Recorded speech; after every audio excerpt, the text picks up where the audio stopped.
Charged with the offense of theft of material of copper from Home Depot. Sentence you up to life in prison and up to $10,000 fine. The court is going to sentence you. So get this. This defendant walks into court asking for another shot at probation after already blowing probation the first time. And let's be clear, her original case wasn't minor at all. She was facing life in prison for aggravated robbery. Life. Now she's standing in front of Judge Boyd, and if you know anything about Judge Boyd, you know she does not reward people who keep testing the system. From the jump, you can tell the whole second chance argument isn't landing. The energy in that courtroom says it all. And it gets even wilder, because she's not just there for one issue. She's dealing with two separate charges, back to back, in the same courtroom. So drop a comment below. Should someone like this ever get probation again? Or is Judge Boyd right to shut the door? Let's get into it. And are you Miss Tanya Ortega? Yes, Your Honor. All right. We're going to start with the motion to revoke Ortega, who is placed on deferred adjudication in 2023 CR 8904 for the offense of aggravated robbery on December 11, 2023 for a period of 8 years. Is that you? Yes, Your Honor. All right, State. Judge, Yes. I believe this was heard actually, and she pled not true. So, Judge, She did. All right. Sorry, Judge. So do you have witnesses? Yes, Judge. All right. So, judges, we are, with the court's permission, asking to change her plea of not true to true. When I was here last time on this case, Judge, I was just appointed to the MTR. She has a new number 1 that I was not appointed to. At the time that we were here, that was the only allegation against her. And so Judge Angelini was sitting on the bench. He agreed to appoint me to the number 1 and give me 10 days to prepare, but also asked that she enter her plea at that time of not true. And so that is what we did, Judge, with potentially the expectation that she could come forward today and change her plea to true, which she has the intention of doing, as well as pleading to her new case as well. So, are you asking to withdraw your plea of not true? Yes, Your Honor. All right. State, you may proceed. Violated condition number 1. On or about the 8th day of August 2025 in Bexar County, Texas, the defendant, Tanya S. Ortega, committed the offense of theft of materials, aluminum, bronze, copper, brass, less than 20,000 in violation of condition number 1. How do you plead to that? True or not true? True, Your Honor. And State, do you waive other violations? Yes, Your Honor, state waives the remaining violations. Any objections to the waiver? No objections, Judge. Did you understand by pleading true to violation of condition number 1, the court could find it true, grant the motion, find you guilty, and sentence you up to life in prison and up to $10,000 fine? Yes, Your Honor. Knowing that, do you still wish to plead true to violation of condition number 1? Court will find violation of condition number 1 true. Is there a proposed agreement? Yes, Your Honor, the proposed agreement is to revoke revoke community supervision, enter an adjudication of guilt, sentence 5 years to do, and then run concurrent with the new theft offense. Are you asking the court to follow that agreement? Yes, Your Honor. Are you waiving your right to appeal? Yes, Your Honor. And defense, is this the agreement you're asking the court to follow? Yes, Judge, we are. Has she done anything on probation? She has, Your Honor. She was employed working as a welder for, I believe it was not Toyota plant per se, but maybe one of their subsidiaries, Judge. I believe she had many submissions as far as drug tests. However, she did have a few missed, but she was not testing positive. She had recently gotten out of prison, and she also has some pending case in Uvalde County, Judge. She was on GPS monitor for a long time out of her probation for this court. She was making payments towards that. She was also on pretrial at Uvalde County, having to make payments towards that. She got into a position, I think, Judge, where she was financially unstable, leading to the theft charge that's before you now.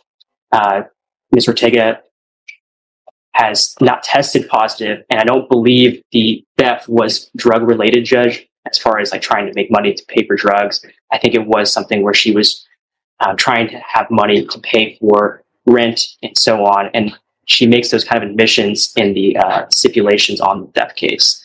So this was something, Judge, where we actually considered potentially going open to Your Honor to continue to see if you consider continuing her on probation. But given everything that was going on in her cases, being also on a parole hold, this was something we came to an agreement with the state for. We are asking you to follow it.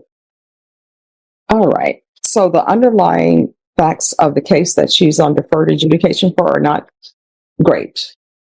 Yes, Judge. So this is what the court is going to do. The court is finding violation of condition number 1 true. The court is going to find you guilty, revoke. The court is going to sentence you to 8 years in the prison. This part right here, a total gut punch for the defense. The state only asked for 5 years, and Judge Boyd said, nope, and went straight to 8. And that wasn't accidental. Not even close. Think about it. She backed out of a plea deal, then came crawling back later trying to plead guilty. That doesn't scream accountability. It screams hesitation and games. Judges hate that. It looks like you're trying to manipulate the process instead of owning your choices. If she had locked in the plea the first time, she'd probably be staring at 5 years and moving on with her life. Instead, she turned it into chaos and tacked on 3 extra years all by herself. This is exactly what happens when someone thinks they are smarter than the courtroom. You could feel Judge Boyd's patience disappearing in real time. And the wildest part? This hearing still isn't finished. She's got another charge coming up. So what do you think? Was Judge Boyd right to go above what the state asked for? Give you credit for any time served. There's an affirmative finding of deadly weapon.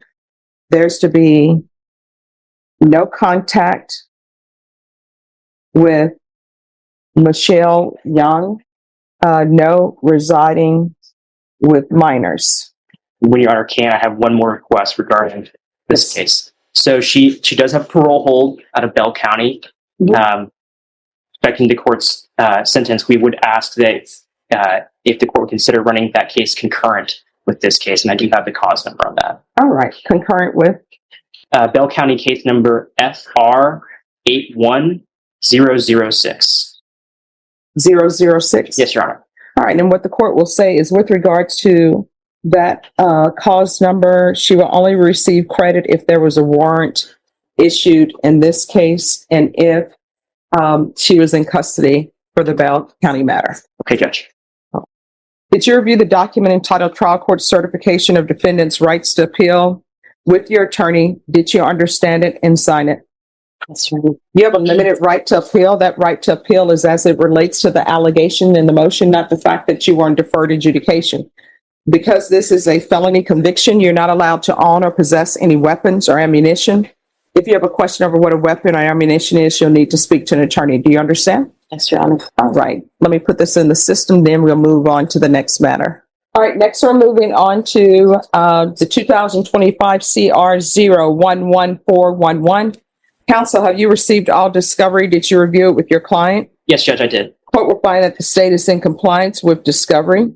Did you review the document entitled Waiver of Indictment, Reading of Information and Rights under Article 1.051 and 26.03 of the Code of Criminal Procedure? Yes, Your Honor. Do you understand that your attorney has certain rights? Namely, your attorney has the right to have the passage of 2 days upon presentation of the information and 10 days to prepare for trial? Yes, Your Honor. And also, you have certain rights, that being that you have a right to have a grand jury review the evidence in this case and make a decision on whether or not to indict. Yes, Your Honor. By entering this plea bargain agreement, you're giving up those rights. Did you intend to give up those rights and enter into a plea in this case? Yes, Your Honor. Court will find that defendant has knowingly and voluntarily waived indictment, reading of information and rights under Article 26.03 and 1.051. All right, you're charged with the offense of theft of material of copper from Home Depot as a state jail felony. The range of punishment is anywhere from 180 days up to 2 years in the state jail facility and up to a $10,000 fine. If you have a plea with the state, the court does not have to follow your plea. If for any reason the court does not follow your plea and gives you more than you bargained for, the fact that you entered a plea will not be used against you and you will be allowed to withdraw your plea. Did you understand? Yes, Your Honor. You have a right to jury trial, a right for you or your attorney to cross-examine and confront any witnesses the state would call in the right to remain silent. By entering this plea, you are giving up those rights. Did you intend to give up those rights and enter into a plea in this case? Yes, Your Honor. Counsel, has your client been able to provide you with any defenses? Yes, Judge. Do you believe she has a rational as well as a factual understanding of the charges against her? I do, Your Honor. Do you believe she's currently competent and was legally sane at the time of the offense? I do, Your Honor. Miss, has anyone threatened you, coerced you, or placed you in fear to get you to enter the plea? No, Your Honor. Anyone promised you anything other than the plea? No, Your Honor. Are you satisfied with the way you've been represented? Yes, Your Honor. Do you understand if you're not a U.S. citizen, by entering into this plea, you can be deported, not allowed re-entry into the United States, and denied naturalization? Yes, Your Honor. The court will find that defendant has knowingly and voluntarily waived her right to jury trial. According to the plea, punishment is to be assessed under 1244 to 41 days in the Bexar County Jail. There's a $1,000 fine. This will run concurrent with 2023 CR 8904. Did you understand that to be your plea? Yes, Your Honor. Defense? Yes, Judge. State? Yes, Your Honor. Did you review the waiver of appeal paragraph with your attorney? Did you understand it and sign it in both places? Yes, Your Honor. By signing that, you're waiving your right to appeal. The only items that can be appealed are written pretrial motions that have been filed, heard, and ruled upon by the court. Did you understand? Yes, Your Honor. Counsel, have there been any such motions? There have not, Judge. Then to the offense, how do you plead? Guilty, not guilty, or no contest? Guilty. State any evidence. Yes, Your Honor. States Exhibit 1 and all attachments. No objections. All right, state, you may be excused. Thank you, Judge. After reviewing states exhibits 1 and attachments, the court will find there's sufficient evidence to find you guilty, and the court will find you guilty. Are you proceeding with sentencing? Yes, Judge. Anything you wish to say on behalf of your client? As we ask, to follow the plea bargain, Judge. All right, this is what the court will do. The court will find you guilty, sentence you to 41 days in the Bexar County Jail under 1244, give you credit for any time served. There's a $1,000 fine. Time and money will run concurrently. This will run concurrent with 2023 CR 8904 with a callous number in Bale County FR 81006. There's to be no contact with Home Depot and no contact with Lydia Angel Hernandez. All right, we're going to go off the record. Good luck to you. You're going to have to Thank make you. better life decisions, all right? Yes, ma'am. All right, good Thank luck. you. Honestly, once you zoom out and look at the full story, this outcome was predictable. Getting probation on a serious charge doesn't mean you're untouchable. This defendant dodged a life sentence, then immediately went out and picked up another case, which is mind-blowing decision-making. People think probation equals freedom, but it's really the court keeping you on a tight leash, just waiting to see if you slip. Too many folks treat probation like a free pass, and cases like this prove how dangerous that mindset is. On a real note, Judge Boyd handled this cleanly and sent a loud, clear message. Chances are limited. I just can't wrap my head around risking everything after catching such a massive break the first time. And what makes it worse? All of this was avoidable. So sound off in the comments. Was 8 years fair, or should the judge have stayed closer to the 5 the state requested? Thanks for watching. Don't forget to like, subscribe, and I'll see you in the next one.